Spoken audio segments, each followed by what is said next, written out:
Bine ați venit la canalul Salesman Pride. Aceasta e prima discuție.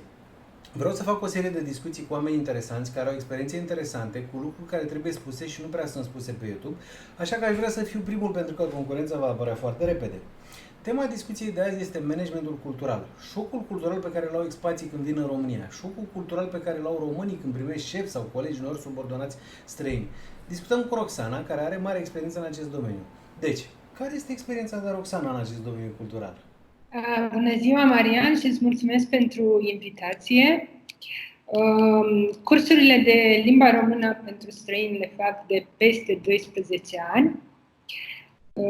Am oarece experiențe foarte, foarte interesante, la fel cum sunt și cursurile cu românii, care învață franceză sau engleză.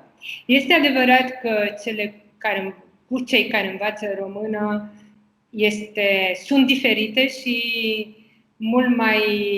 afli mult mai multe lucruri despre ei și sunt mult mai interesante. Într-adevăr, este un șoc cultural, poate acum mai puțin, mai ales că ei vin cu anumite prejudecăți aici și cu anumite lucruri care sunt deja, să zic așa, setate din țara de origine. Faptul că cea mai comună ar fi că toate lucrurile aici sunt foarte ieftine, ceea ce nu este chiar așa, mai ales ziua de astăzi. Iar apoi, înainte, cu ani în urmă, mai erau și chestiile că România nu este o țară sigură și când ajungeau aici, de fapt, descoperau că este mult mai sigură decât țara lor de origine și era o experiență foarte, foarte plăcută. Ceea ce le place foarte mult este faptul că magazinele, barurile, restaurantele, excepție făcând această perioadă, sunt deschise tot timpul și le place foarte mult viața socială de aici și ne plac pe noi ca oameni. Dar bineînțeles că sunt și lucruri negative, mai puțin plăcute. Care ar fi acelea? Ce lucruri negative menționează? Probabil că experiențe pe care le-am întâlnit și noi în alte țări. Oameni mai puțin drăguți, să zic, sau că au avut parte de anumite incidente. Cam la asta s-ar limita. Există diferențe culturale știm că există diferențe culturale, dar există diferențe culturale semnificative la străinii care vin în România? Europeni față de asiatici, nordici față de sudici, toți față de americani, australieni, sunt semnificative? Aș zice că sunt aceleași diferențe culturale pe care le întâlnim și noi când mergem în țările respective și bineînțeles că cursurile de limba română pentru străini au și o componentă culturală ca să-i ajute pe ei să se adapteze mult mai bine aici și să-i înțeleagă pe cei din jurul lor, de pildă dacă au colegi români la lucru, să cunoști anumite lucruri, de pildă că trebuie să oferi 3, 5 sau 7 flori și nu este ok dacă mergi într-o vizită sau la lucru îi oferi unei doamne, domnișoare 2 flori. Ceea ce a fost o surpriză pentru unii să descopere acest lucru. Apoi, bineînțeles că integrăm și tradițiile când este vorba de sărbători, de Paște, de Crăciun. Apoi mai sunt unele cursuri strict de integrale culturală cu mentalități, unde vorbim despre obiceiuri. De pildă, dacă vor să participe, sunt invitați la o nuntă, ce trebuie să facă, la ce trebuie să se aștepte, care sunt tradițiile. Chiar am avut cursanți care au mers aici la anunț, invitați de colegii lor și le-a plăcut foarte mult și a fost o experiență. Să zic așa, un pic mai neplăcută a fost faptul că se mănâncă foarte mult, dar o noapte se poate. 2 săptămâni la sală merge. Exact. Deci asta, dar toți foarte încântați de astfel de experiențe. Eu acum 20 de ani, când am fost eu expat în Costa Rica, 2 ani, în primele 6 luni, când nu vorbeam spaniolă, ascultam numai Radio Residencia în limba engleză și chiar localnicii aveau momente când mi se păreau ușor stupizi.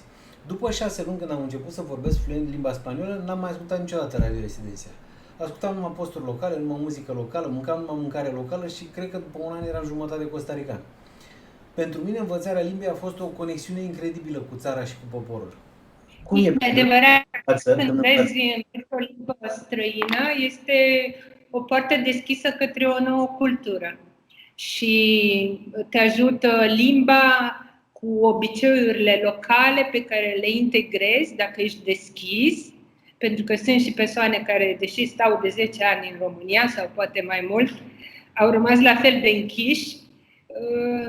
Te ajută să te simți ca făcând parte din comunitatea respectivă, ceea ce este foarte, foarte important. Se vede diferența asta între cei care învață limba și cei care nu învață limba? Vorbesc la nivelul înțelegerii culturii locale. Dacă nu vorbești limba, ce se întâmplă? Sunt persoane care, am întâlnit persoane care stăteau aici de 10 ani și se zic că n-au avut motivația de a învăța limba română, mai ales dacă partenerul de viață era român, se gândeau că vor învăța așa, iar după 10 ani au simțit nevoia că nu reușesc să se integreze și limba i-ar ajuta într-adevăr. Da, pentru că îl înțelegi pe cel de lângă tine mai bine, înțelegi ceea ce se vorbește în jurul pe stradă, în autobuz, te înțelegi mai bine cu taximetristul, deși poți să porți o conversație basic și cu el, dar este adevărat că ai o altă deschidere atunci când vorbești limba. Crezi că după ce învață limba devin mai buni la jobul lor, la ceea ce fac ei aici, la serviciu? Da, mai ales dacă colegii sunt majoritatea români. Pentru că atunci când vorbești limba respectivă, ai un alt control. Cu siguranță că poți foarte bine să vorbești în engleză și marea majoritate din companii vorbesc în engleză și atunci româna nu mai este așa o necesitate. Dar ai control. De pildă, cei din ambasade învață română pentru că au întâlniri și au nevoie să citească presa, să asculte diverse emisiuni de radio, de TV și atunci este o necesitate. Am avut și persoane care lucrau în ambasadă și, deși știau limba română acolo, împreună cu colegii lor, nu o foloseau din diverse motive.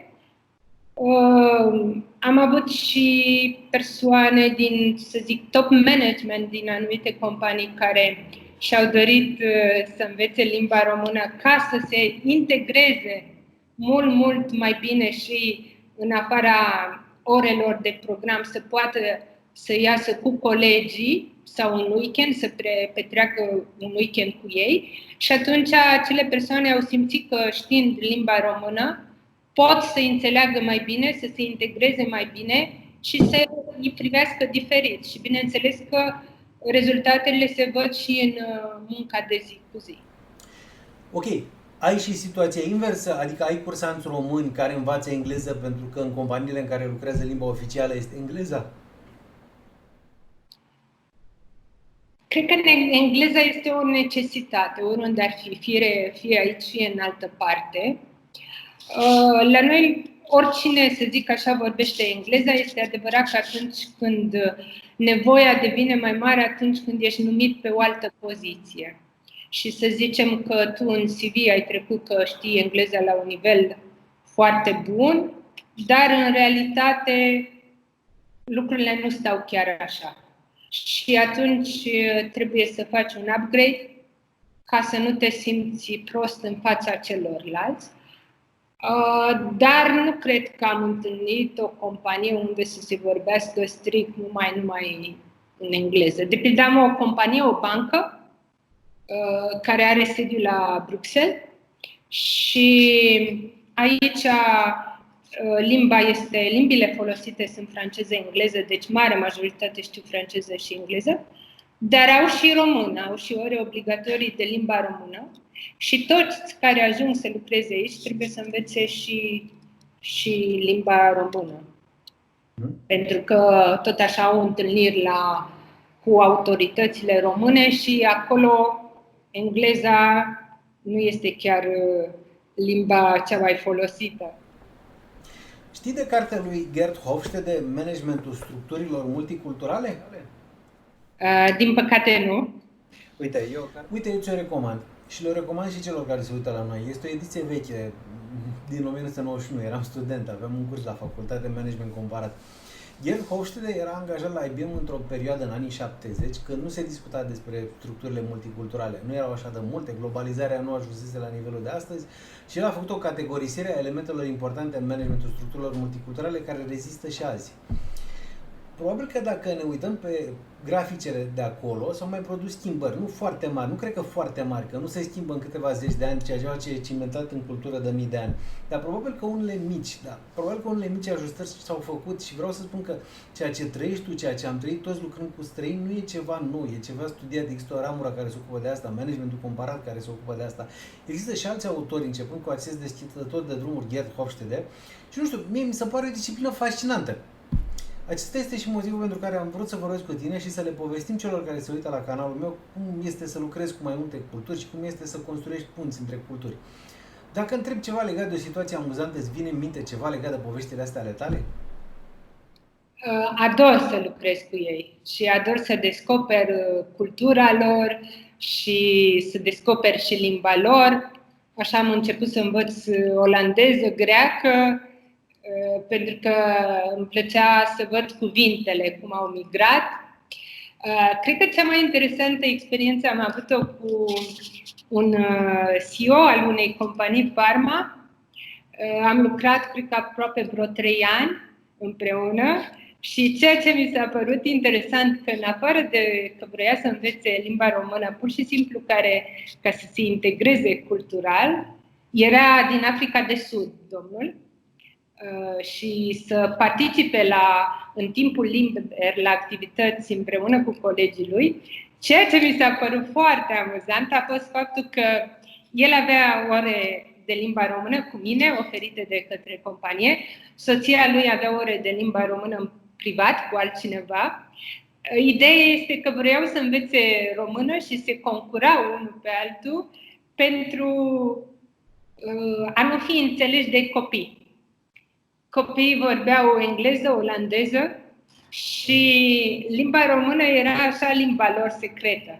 Și când aveau ceva de discutat, discutau în limba română, când erau și copiii de față.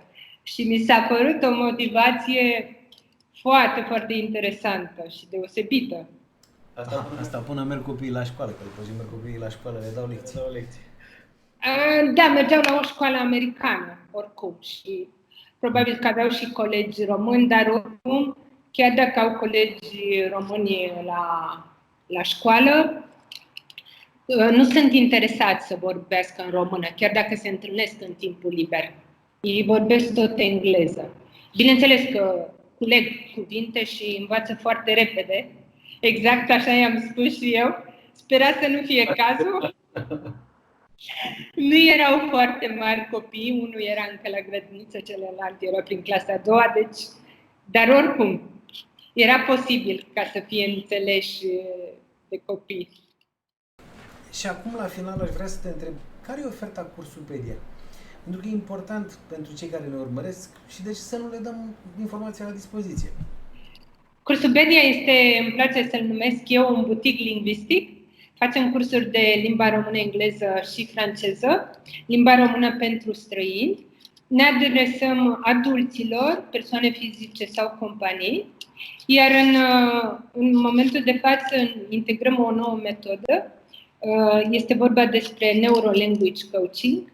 Este o certificare nouă în România, unde, practic, etica și profesionalismul din coaching este aplicat în învățarea unei limbi străine. Iar cursurile sunt de la cursuri generale, fie că ne trebuie pentru timpul liber sau să ajungem la un anumit nivel. Apoi sunt cursurile specializate, limbaje specializate, conversație, gramatică, toate cursurile sunt personalizate în funcție de nevoile și tipul de personalitate și tipul de învățare al fiecărui cursant și mai sunt cursurile de integrare culturală, care sunt o componentă importantă, care pot fi integrate într-un curs de limbă sau un curs ca atare. Asta este valabil și pentru alte culturi, nu numai române, adică și pentru cei care învață franceză, engleză sau lucrează aici într-o companie multinațională și vor să cunoască un pic, să aibă o deschidere către cultură, mentalități, obiceiuri, ca să-i poată înțelege mai bine și să-i accepte mai bine pe cei din jurul lor. Excepțional! Când acest film va fi publicat, veți găsi în descriere un link către site-ul Cursupedia. Perfect! Mulțumesc pentru discuție! A fost foarte plăcut și foarte interesant. Sper să o găsească și ceilalți la fel. Și eu m-aș bucura. Mulțumesc!